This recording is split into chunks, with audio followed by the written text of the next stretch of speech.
Namaste everyone. Om Namaskar. Om. Namaste.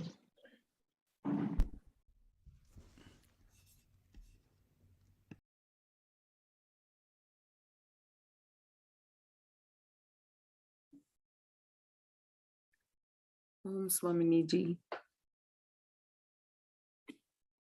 Harihi Om.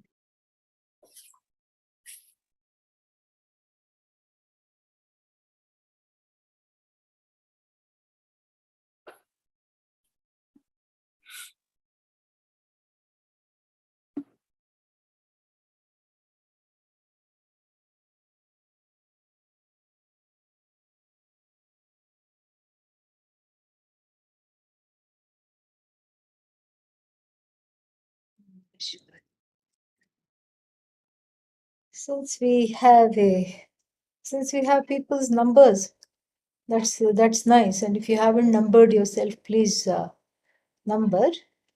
Bhavani hasn't numbered. Who else?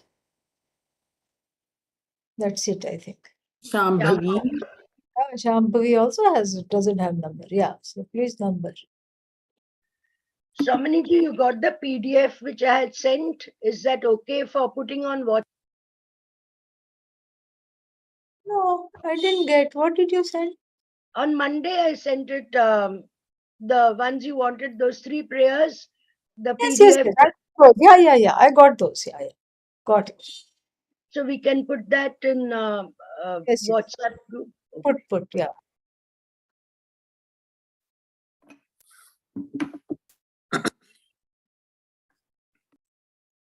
Not many people today, but maybe they'll join later, but that's okay. So let us start the prayer. Please start. 1, 2, 3. Yes. Shuklam Baradharam Vishnum Shashivarnam Chaturbhujam Prasannavadanam Dhyayet Sarva Vighnopashantaye. Next one, please. Vasanti, take it. Number 1. Saraswati Namastubhyam Varade Kamarupini Vidyarambham Karishyami Siddhir Bhavatu Me Sada. Then next one. Who is 2? Yenaksharasam. Oh, sorry. We are going in order. No, go ahead. Yeah, go ahead. Doesn't matter. Go ahead. Yenaksharasamaamnayam Adigamya Maheshwarat Kritsnam Vyakaranam Proktam Tasmai Paninaye Namaha. Very nice. Next one. Who wants to do that? Om Sahana Bhavatu Sahanau Bhunaktu Sahaviryankaravavahai Tejasvinavadhitamastu ma vidvishavahai. Om Shanti Shanti Shanti. Thank you. Now, I thought of the Nagendra Haraya, that Shiva Panchakras. It's very difficult. So, instead we have another Shiva one. It's difficult, to Ucharana wise, it's difficult, tune wise, it's difficult everywhere. And so, I thought we will do this one instead. Where did it go? I had it open. Yesterday's session was wonderful, Swamini Ji. That was a very nice. It was very nice. Yeah, very sweet. How can you go wrong with Lord Krishna, right? Yeah.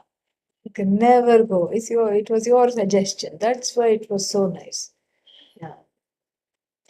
So, can you see this now? Yeah. Yes, Swami. So we'll do Kalabhairavashtakam. Okay. Yeah. So that's what we will do. Little back tracking, backstory. The word Bhairava means the Rava is not what you make upma with. That's not the Rava we are talking about. This Rava means terrible sound. terrible sound. And this Bhairava, that comes from Bhi, which is scary. So the scary avatara of Lord, the scariest avatara of Lord Shiva.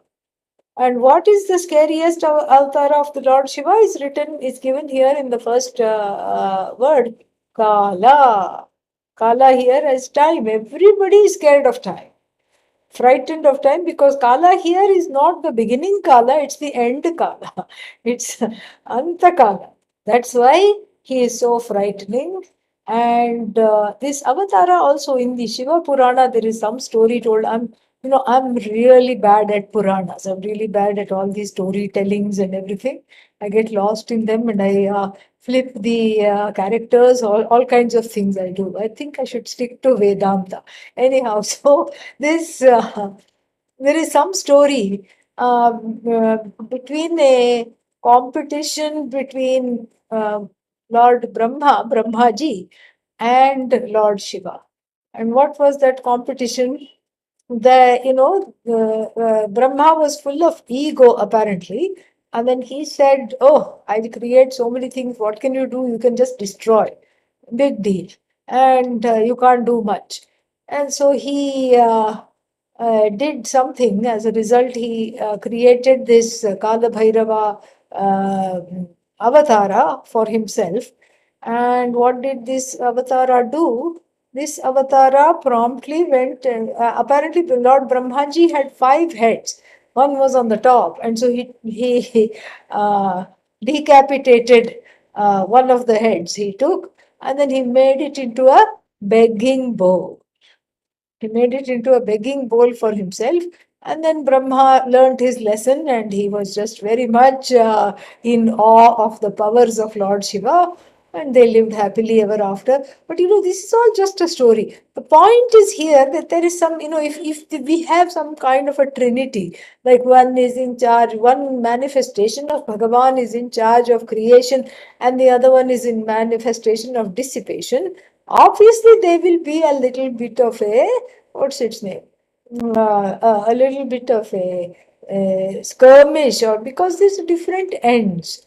The ends are different. It's like when, Pujya Swamiji, one time he had to go and inaugurate a maternity ward in the hospital. Okay. So then he met the doctors and everything. I was very keen to hear his talk and what he would say. And he said, all these people deliver people into samsara, deliver babies into samsara. My job, I deliver them out of samsara. This is what he said. And so that is the conflict here. It's not that it's like, they are having a fight. But there is something about something about bringing things to a culmination that in the everyday life we like to complete our tasks and everything. But if that culmination is the end, or it's at least as we know it, the lay people who haven't studied Vedanta, everybody who doesn't know what it is, so they feel like, oh my God, it's the end and it's just terrible and what's going to happen. And so therefore this Kala Bhairava is very, very frightening. But really speaking, you will find Kala Bhairava, he has a point. You will find Kala Bhairava temples in India, but you will not find Lord Brahma's temple in India. Why? Because there is one in Pushkar in Rajasthan, and there is like this. There are one or two somewhere, but Brahma is not worshipped because Brahma is associated with the problem. He is culpable because he has created samsara, and so therefore nobody wants to propagate samsara, so that you don't invoke Brahma at all. And that's why he has moved to Thailand, where every street corner there is one Brahma shrine, because apparently he protects from accidents. And so he got sick of India, and he left the terrain to Kala Bhairava and moved off to, where did he move?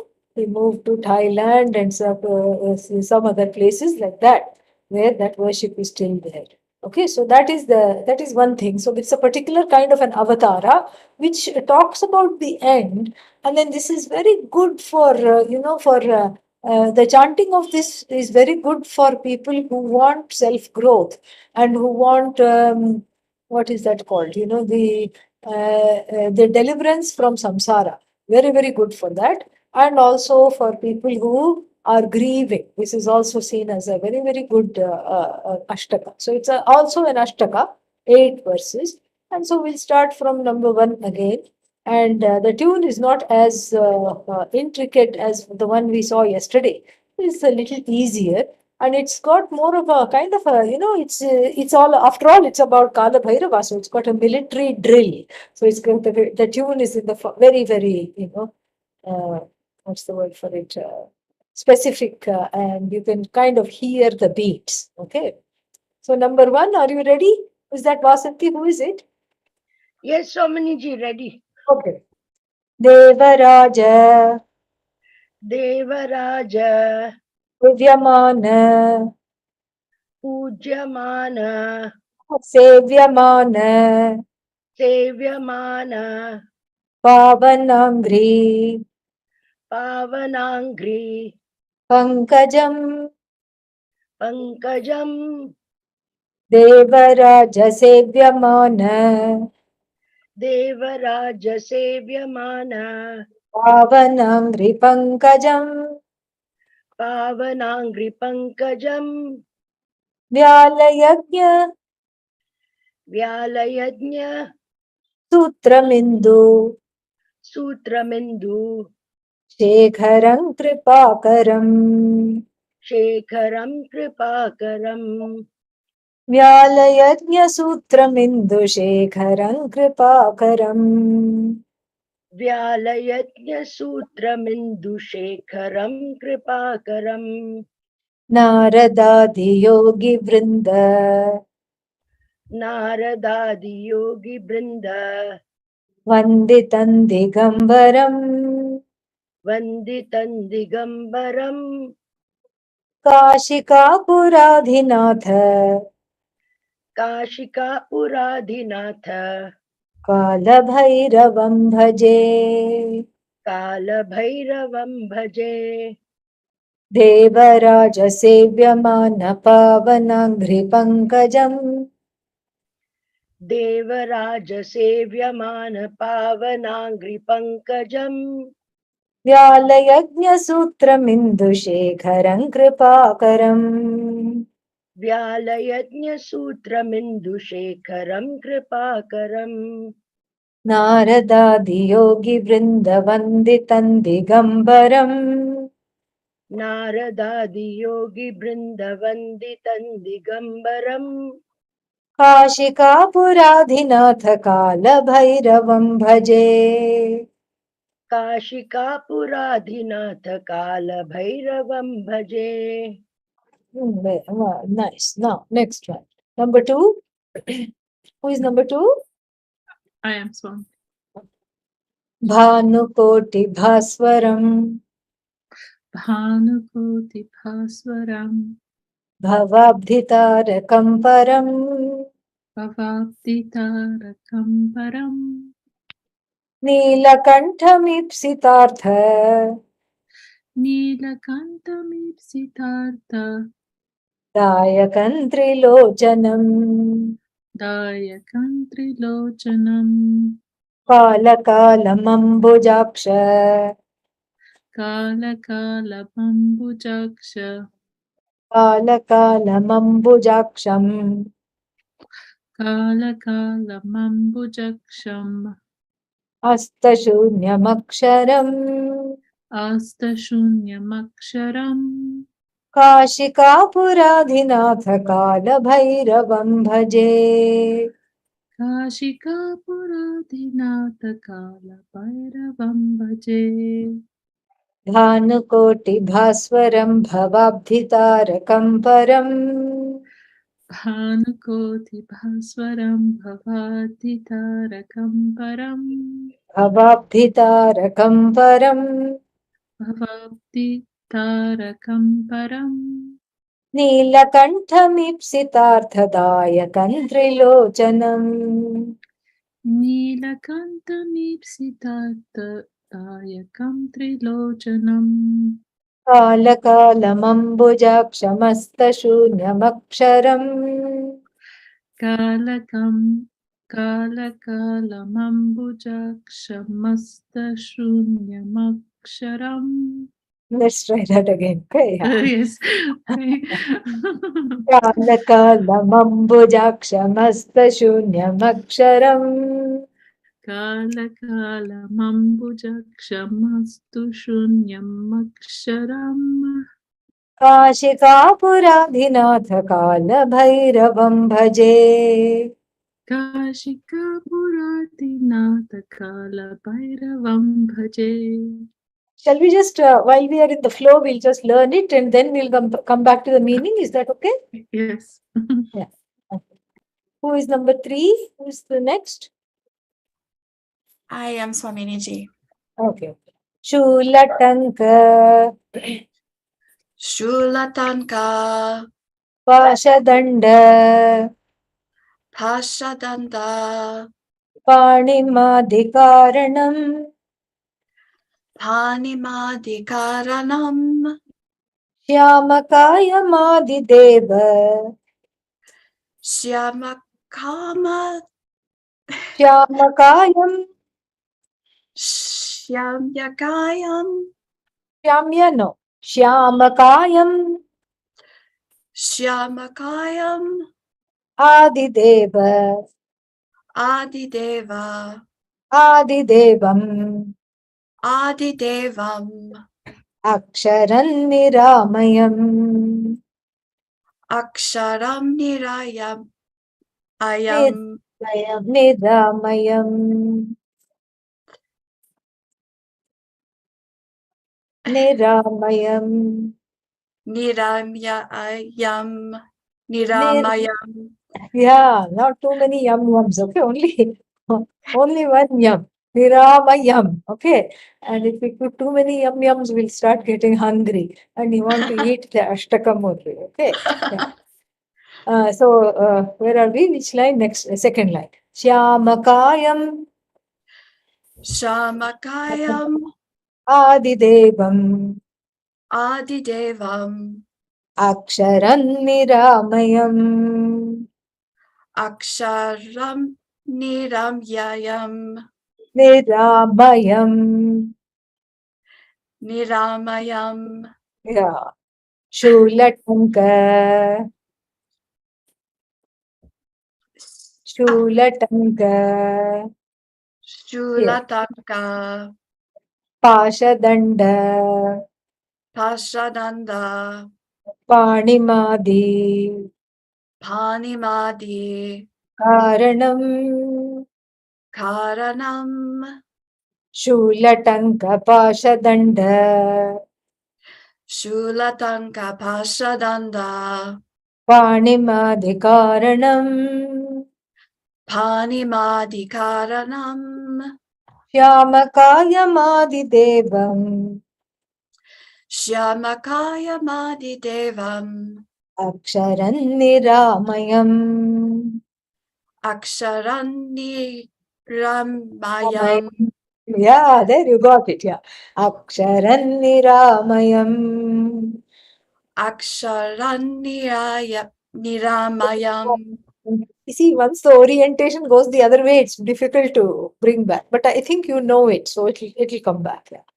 So Bhima Vikramam Prabhum Bhima Vikramam Prabhum, Vichitra Tandava Priyam. Vichitra Tattava Priyam, Yeah, all was very well, but the na was not there. Vichitra Tandava. Tandava is a kind of Shiva's dance. Vichitra Tandava Priyam.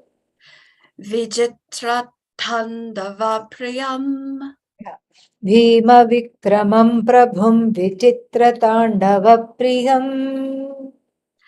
Bhima Vakrimam Prabhum, Vichitra Tattavam Priyam, Yeah, very nice, except it is Vakramam, no?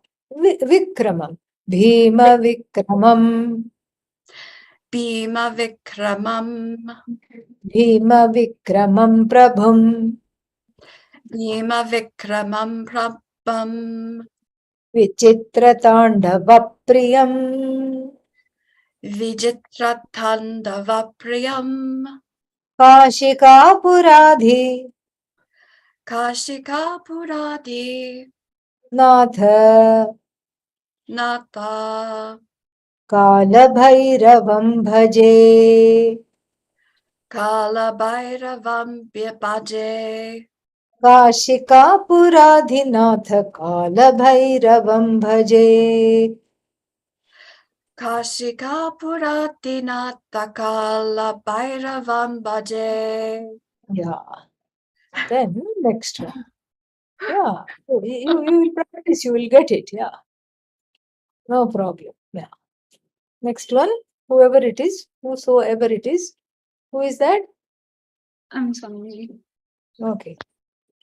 Bhukti Muktidayakam Bhukti Muktidayakam Prashasthacharu Vigraham Prashasthacharu Vigraham Bhaktavatsalam Sthiram Bhaktavatsalam Sthiram Samastaloka Vigraham Astaloka Vigraham Bhukti Muktidayakam Prashasthacharu Vigraham Muktidayakam Prashasthacharu Vigraham Bhaktavatsalam Sthiram Samastaloka Vigraham Bhaktavatsalam Sthiram Samastaloka Vigraham Nikvanan Manogya Hema Nikvanam Manogya Hema Nikvanan, okay, not Nikvanam.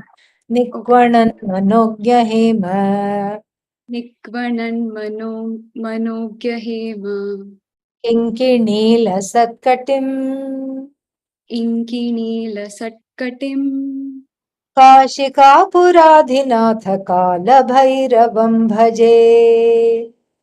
काशिकापुराधिनाथ कालभैरवं भजे भुक्तिमुक्तिदायकं प्रशस्तचारुविग्रहम् भुक्तिमुक्तिदायकं प्रशस्तचारुविग्रहम् भक्तवत्सलं स्थिरं समस्तलोकविग्रहम् भक्तवत्सलं स्थिरं समस्तलोकविग्रहम् निक्वणन् मनोज्ञहेम किङ्किणीलसत्कटिम्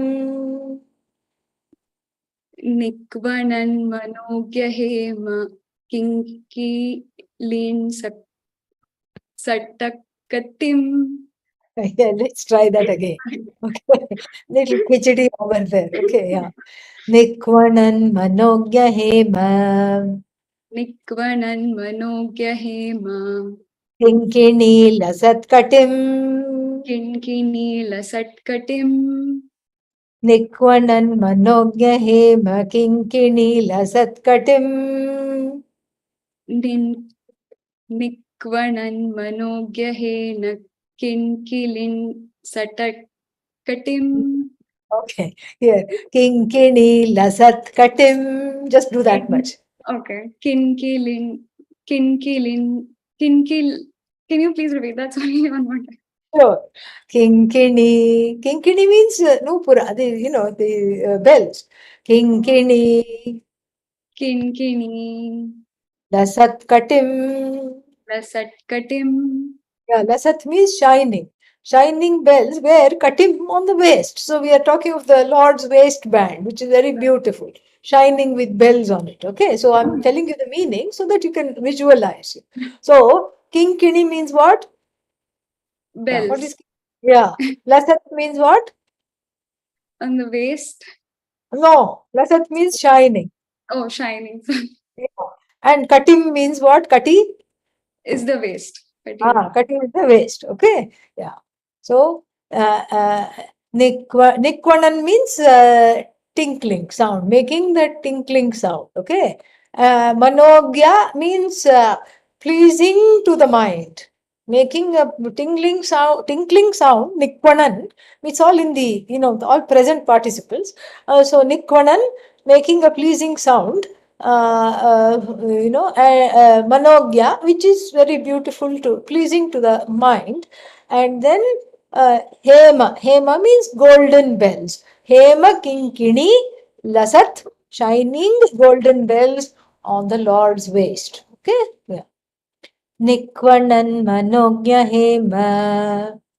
Nikvanan Manogya Kinkini Kinkini Lasat Katim. Lasatkatim Kinkini Lasat Katim. Kinkini Lasatkatim Ah, see, you got it. Yeah.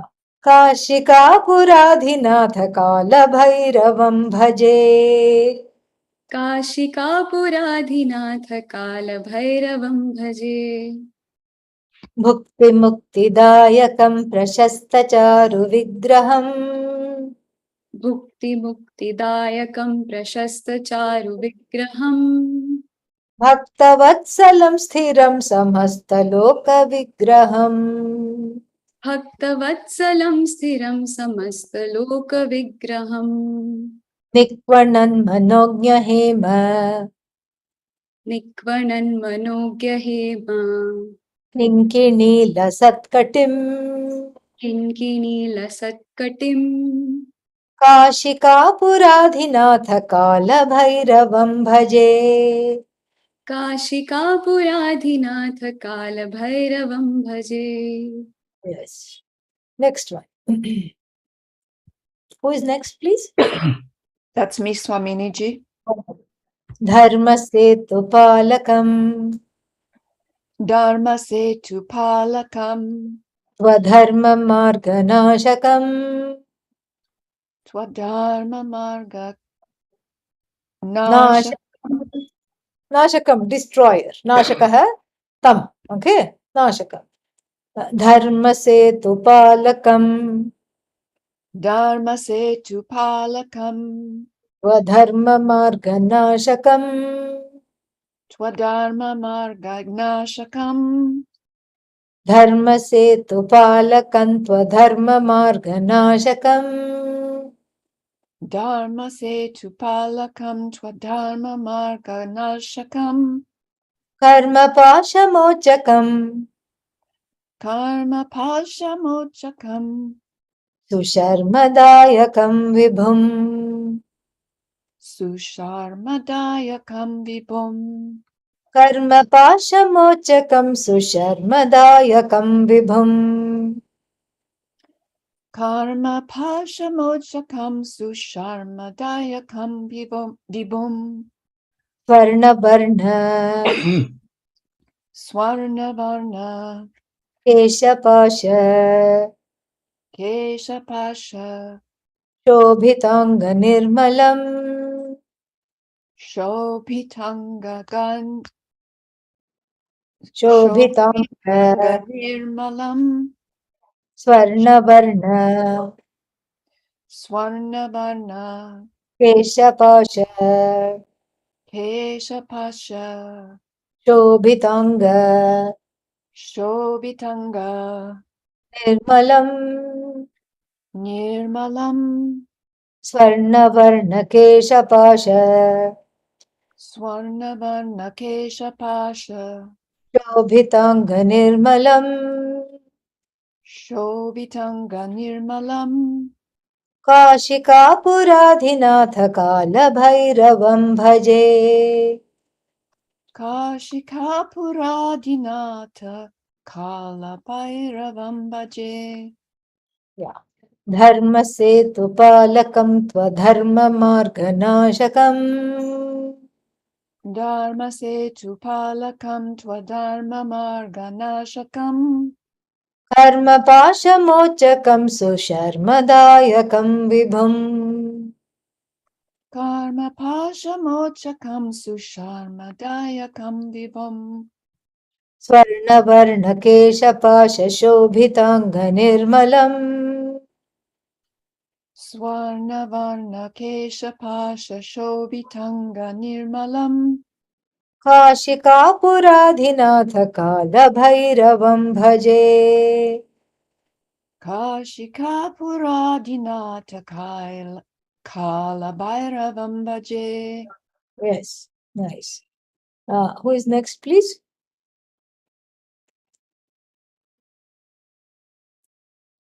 Is it Yeah. 7? I think it's 7. No, No, 6 is, 6. yeah. Yeah, 6. Ratnapaduka Prabha Ratnapaduka Prabha Abhirama Padayugmakam Abhirama Pada Yugmakam Nityamadvitiyamishta Nityamadvitiyamishta Daivatan Niranjanam Daivatam Niranjanam Mrithyudarpanashanam Mrithyudarpanashanam Karaladamshtrabhushanam Karaladanshravushanam काशिकापुराधिनाथ कालभैरवं भजे Kashikapuradhinata Kalabhairavam bhaje रत्नपादुका प्रभाभिरामपादयुग्मकम् Ratnapaduka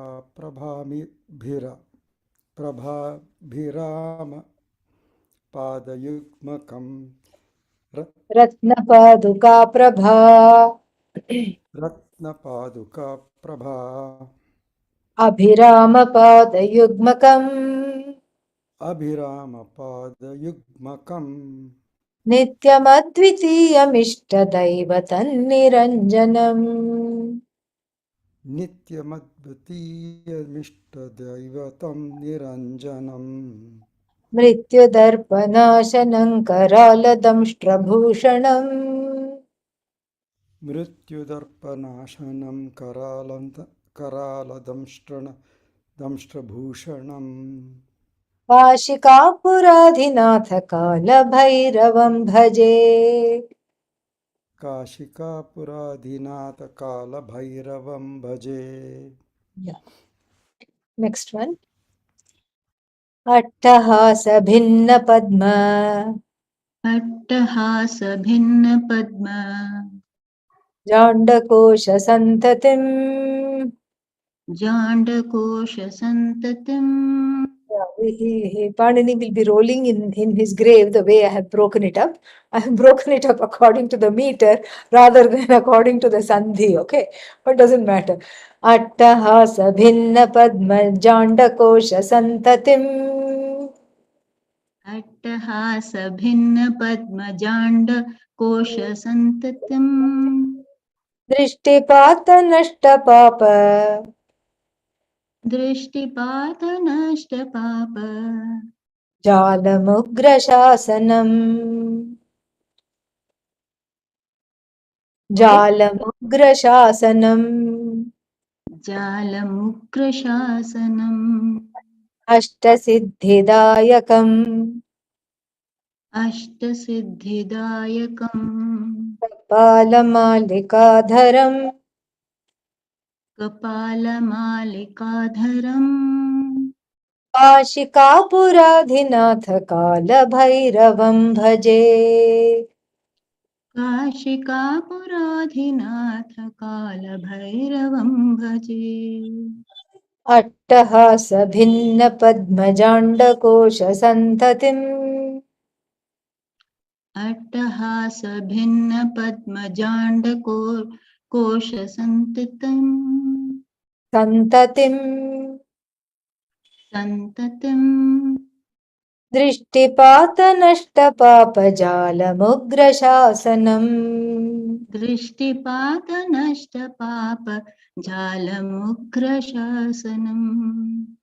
अष्टसिद्धिदायकं कपालमालिकाधरम् अष्टसिद्धिदायकं कपालमालिकाधरम्. काशिकापुराधिनाथ कालभैरवं भजे काशिकापुराधिनाथ कालभैरवं भजे. Yeah. Next one. Is there an 8? 8? No? 9? 9? Who is 9?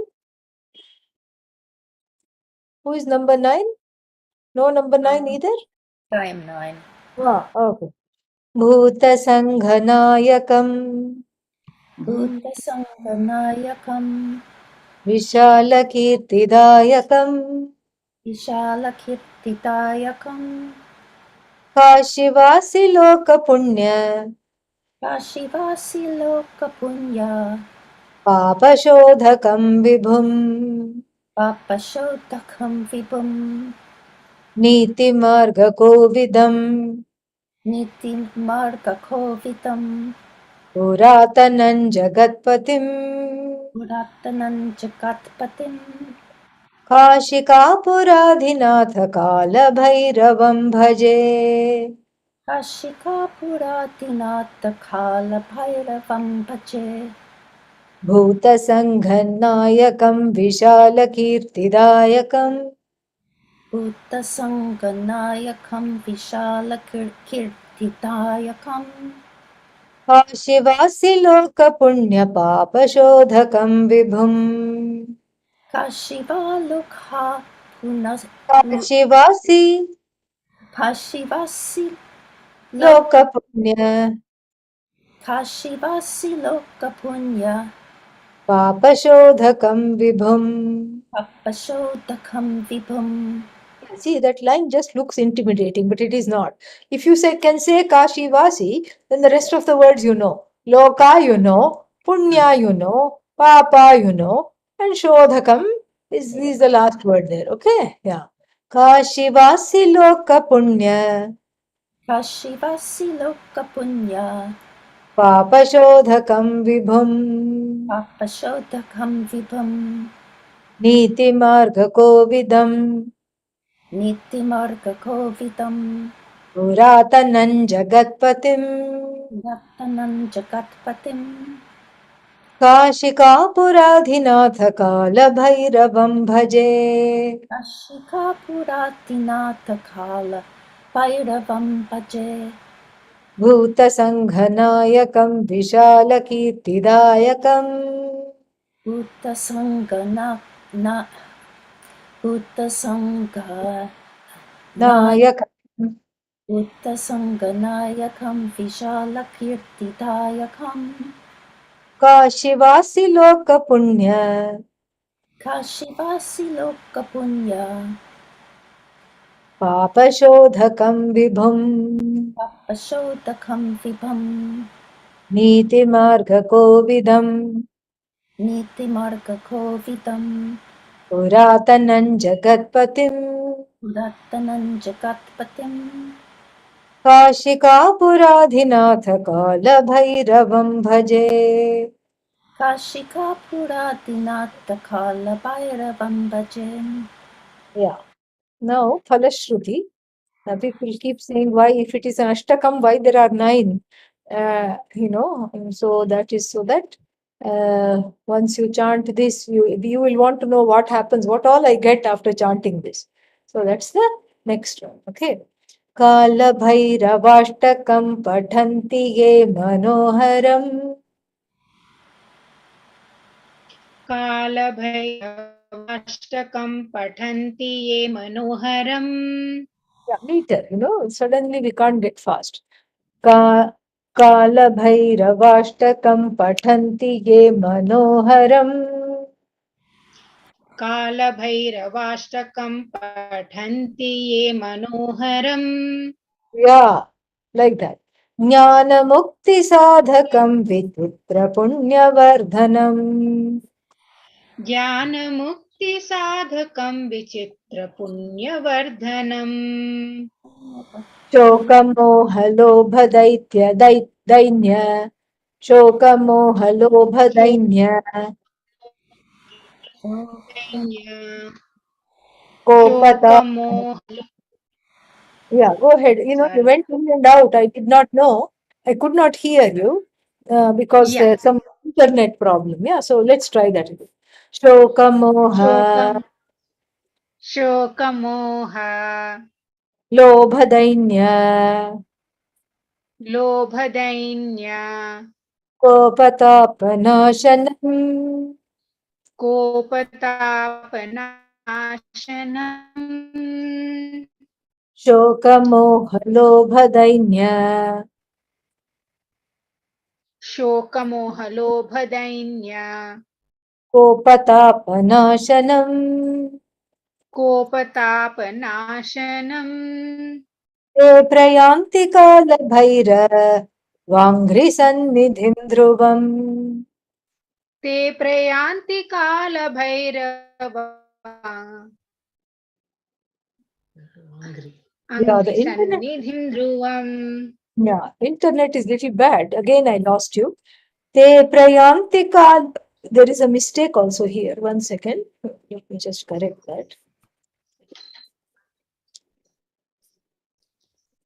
No.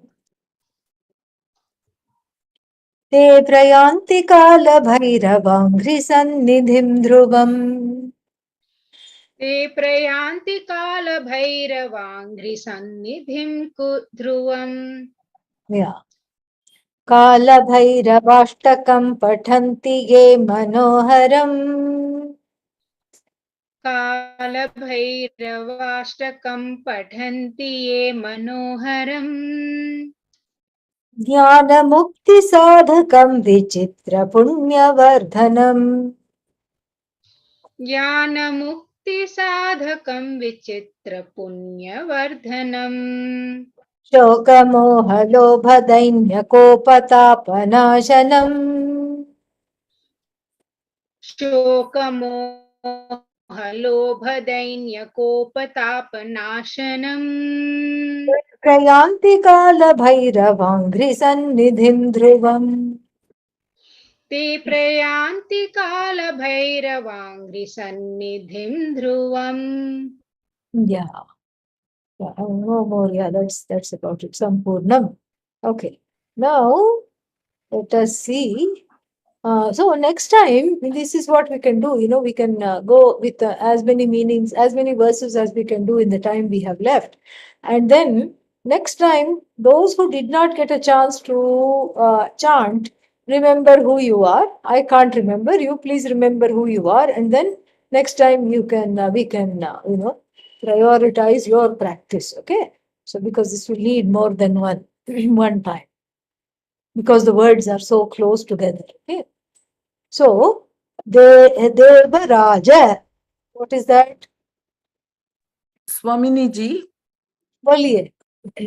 one quick, probably comment if you could give on so far whatever we had done had kind of small words that we could analyze. Yeah. But now we are looking at longer words, compound words. And Yeah. so a lot of content is packed into that compound word. Yes. If you could comment on that, Swaminiji, I think that would Yeah, be very yeah, it is, yeah, see, what you please comment and then I will say whatever is, if I need to say anything. Please comment, yeah.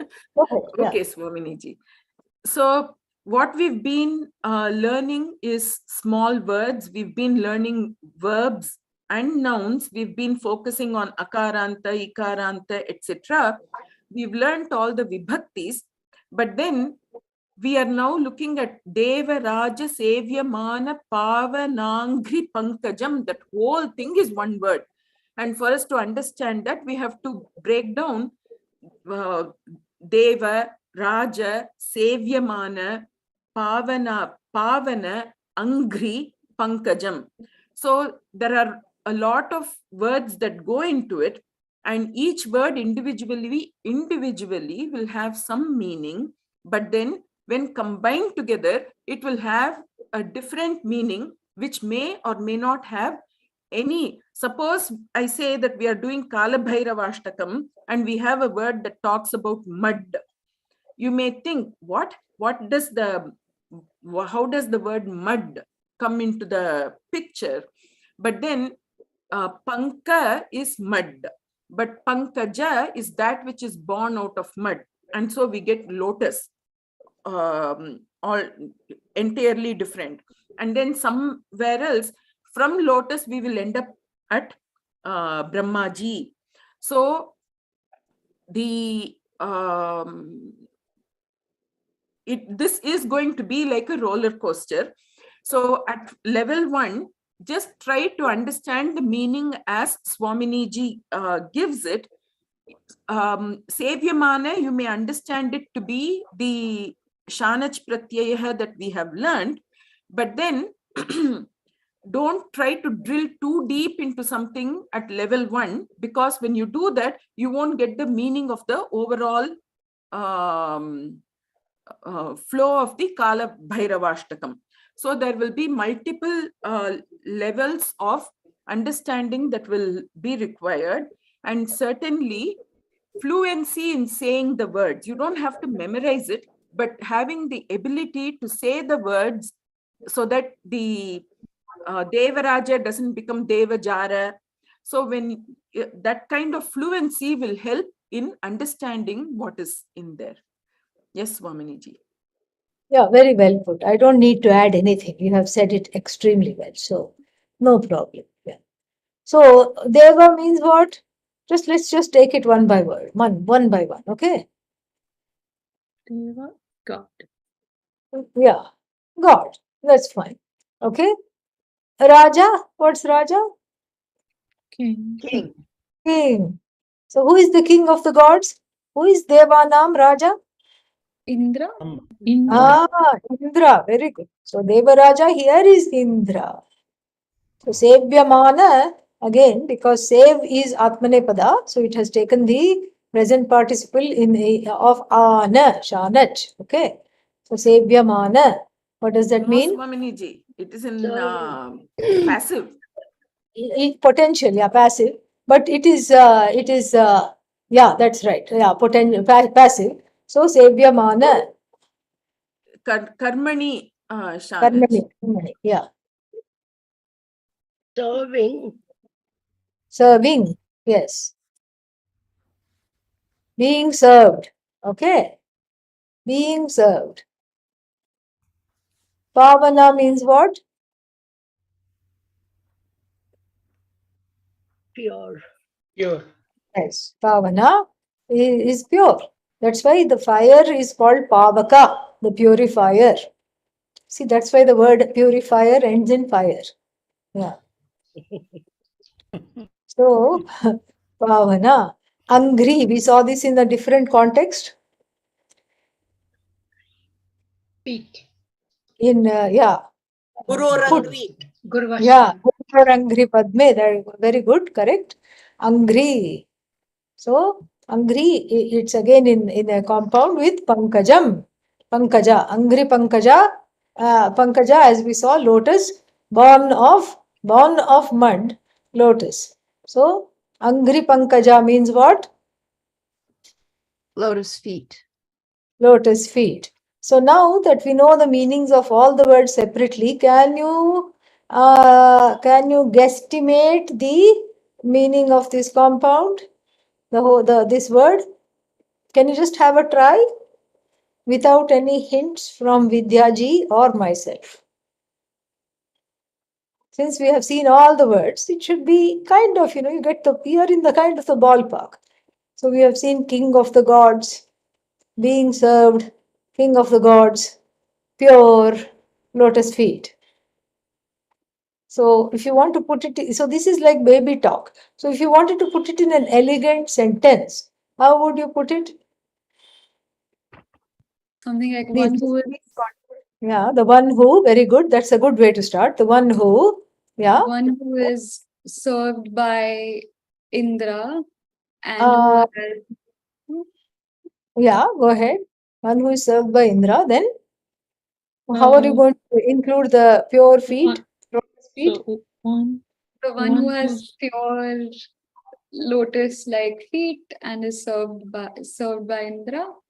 How about connecting the two and saying the one whose lotus feet are served by whose pure lotus feet are served by the god of gods, Indra. Yeah? Yes. The one whose lotus feet are being served by the god of gods, the king of gods, Indra. Meaning, Indra does not go and wash anybody's feet. He himself, has a lot of people standing in line to wash his own feet. Okay. So, but if Indra is going and washing the feet, so that one, So it's in second case, Pankajam. This also is a mistake here also. It should be, unless it's all together, I don't know, but anyhow, it should be, it should be like this. So, No, Swaminiji, what you had put was correct because was it's it? the quarter, It's it's the it's end a of the chord. first padaha. Okay. So it can be like how it was, right? Yes, yes. Okay. So Pankajam, it's in second case. So the word actually is Devaraja Sevyamana Pavanangri Pankajaha. That is the name for Lord Bhairava. So and see, it is just a few. It's long, but still, if we had to say it in English, look how many words. The one whose pure lotus feet are being served by the king of the gods. 15 words. Okay, 15 words. But here it's just a few syllables. You know, if we count the syllables of what all I said, the one whose feet are being would be again two, so it would be much more than that. But here, if we count the syllables, it's just much more compact and so beautiful. And you would have said him whose. Yeah, the To one. all that you said. Yeah, the one whose feet, all that. So that all came up to 15. Right. And then the Dvitiya Vibhakti he has to be included. Yeah. So him who, yeah, tam, yeah, that one. So Devaraja Sevyamana Pavanangri Pankajaha tam. So Pankajam. So like this. So this is, so it would be actually, if you count that also, it would be 17. 17 words. And then God knows how many syllables. But here it is so compact.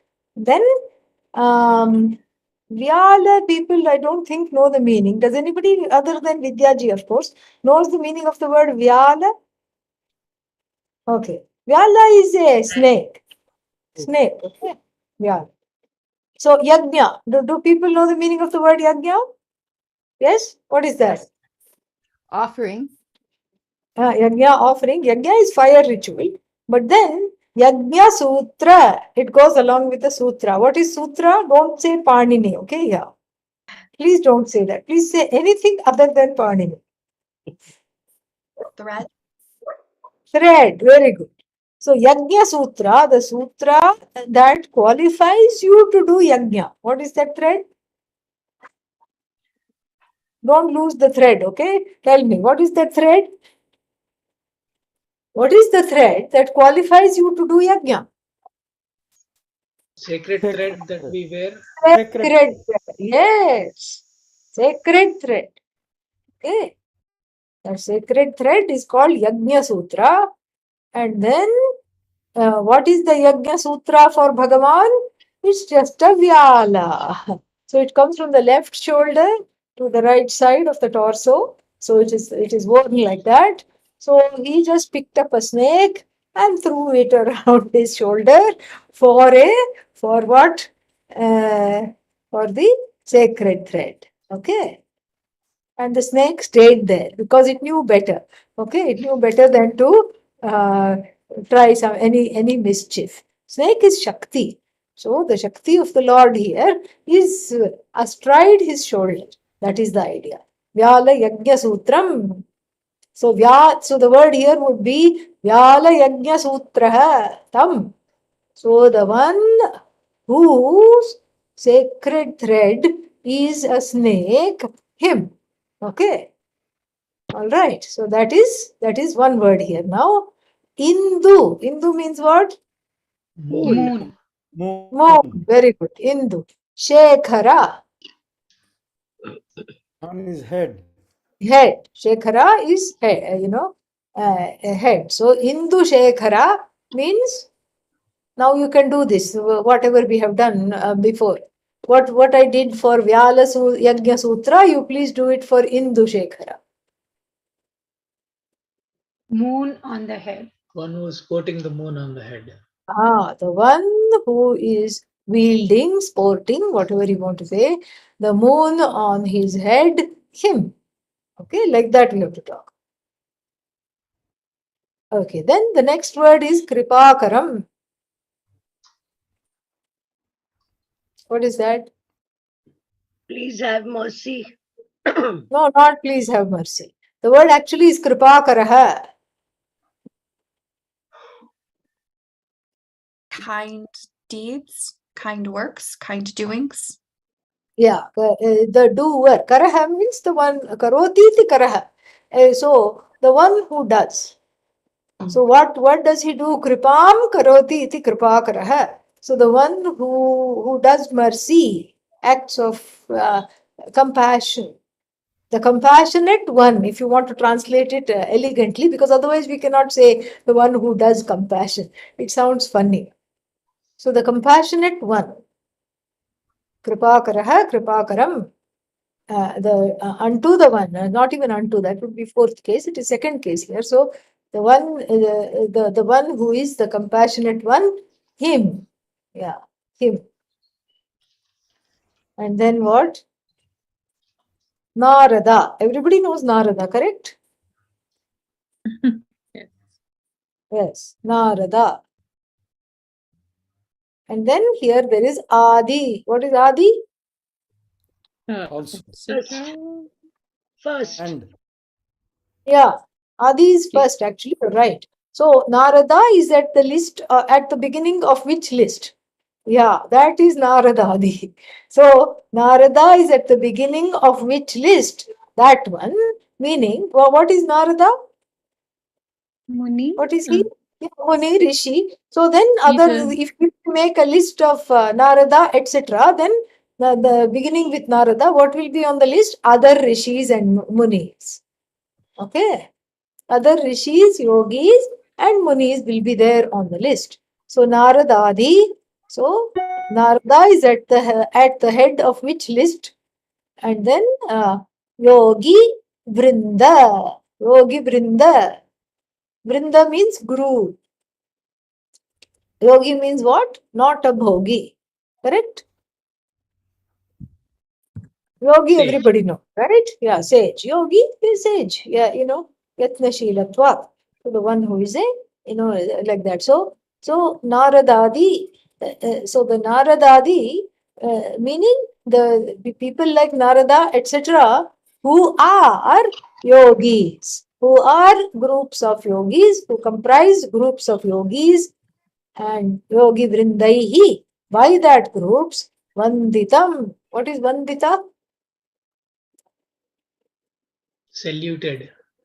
Yes, yes. Saluted by groups of yogis such as Narada, etc. I have a Him. question. Yeah.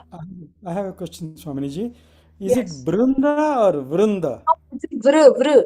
But it is here, I copied it from the Advaita Sharada side, thinking it will be error free. Can be So, both, Swaminiji. That is the bhava mix up. it's a mix up, that's what. But it is actually Vru. Yeah. It is Apabhramsha to Vrindavan. take it. Yeah, Vru. But it is by only in colloquial language. It is Apabhramsha. So it should be Vru. But then it is, in their site, they had it like this. Advaita Sharada Sringeri site. Yeah. And one note, Swaminiji, for that Vanditam, when you translate, if you are able to whoever did the translation, if you are able to translate instead of just saying worship, Saluted. instead of saying saluted, you should say saluted by, right? Saluted Saluted means Vanditavan, that Tavatu Pratyayaha will be he who saluted. Yeah. But here it is Vanditam is he who was saluted by. Yeah. So that object, it is conveying the object. Right. Because here it is past passive participle. So Vandita means saluted. Then immediately the question comes either who saluted or by whom was it saluted. So again here, so Naradadi, the one who is saluted by groups of sages such as Narada. That should be the translation. Okay. And then Digambaram. What is Dig? Directions. Direction. Ambara, what is Ambara? Clothing. Space. No, yeah, who said face? I said space. Space. Yeah, you can say space also, but here it means no, Dik is space here. Ambara is here is this thing, clothing. Okay, wrap. So Dik Ambaram Yasya Digambaraha, right? So the directions are his clothing. Think of how big he is. He's wrapping the directions. So the cardinal directions are his dhoti, his veshti, and the non-cardinal directions and above and below are his angavastram. So he who encompasses the entire universe. That's the idea. So the one whose clothing is the entire universe. More colloquially, the one who means the one who is not wearing clothes. That is how we have Digambar Munis in Jain, etc. Some sages don't wear clothes. Okay. So then the verb here is here. The verb is in the last line. Bhaje. What does it mean? I salute. I worship. I worship.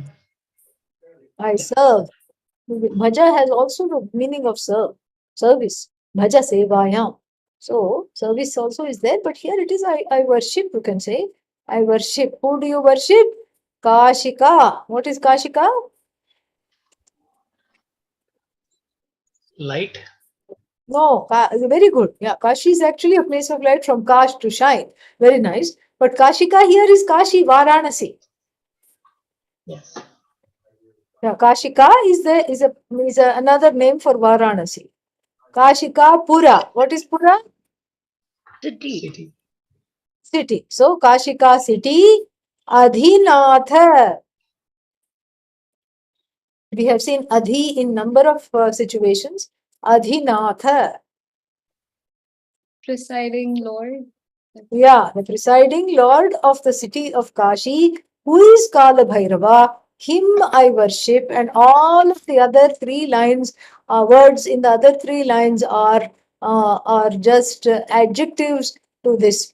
Kashika Puradhinatha Kalabhairavam Devaraj Sevyamana Pavanangri Pankajam Vyala Sutram Indushekhara Kripaparam Naradadi Yogi Vrinda Vanditam Digambaram Kashika Puradhinatha Kala Bhairavam Bhaje.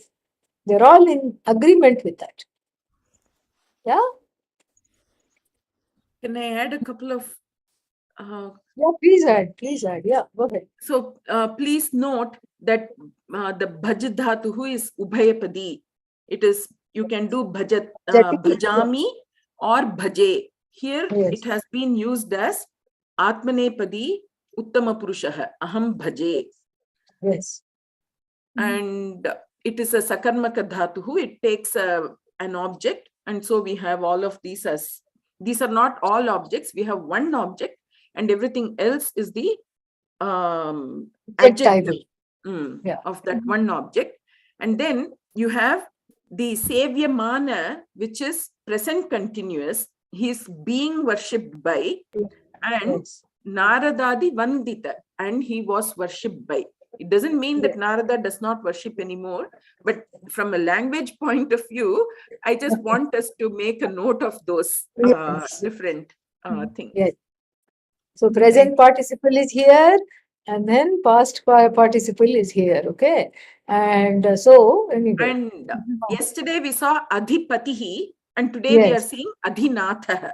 Adhinatha, which is the same as that, same thing. Yeah, the Lord. Very nice.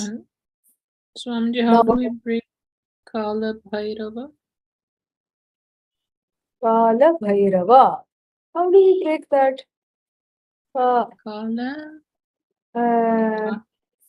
It can't be 6 TP, right? It's not Shashti Tat Purusha. It's not Kalasya Bhairava. Or it could be Kalaha cha asau Bhairavascha. It could be It could be, it is Kala as well as it is Bhairava. He is in the That form is- of time.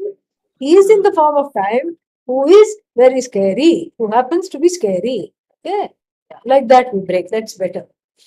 Thank you, Swami. Take a nap, everybody, after this hard work. Well done.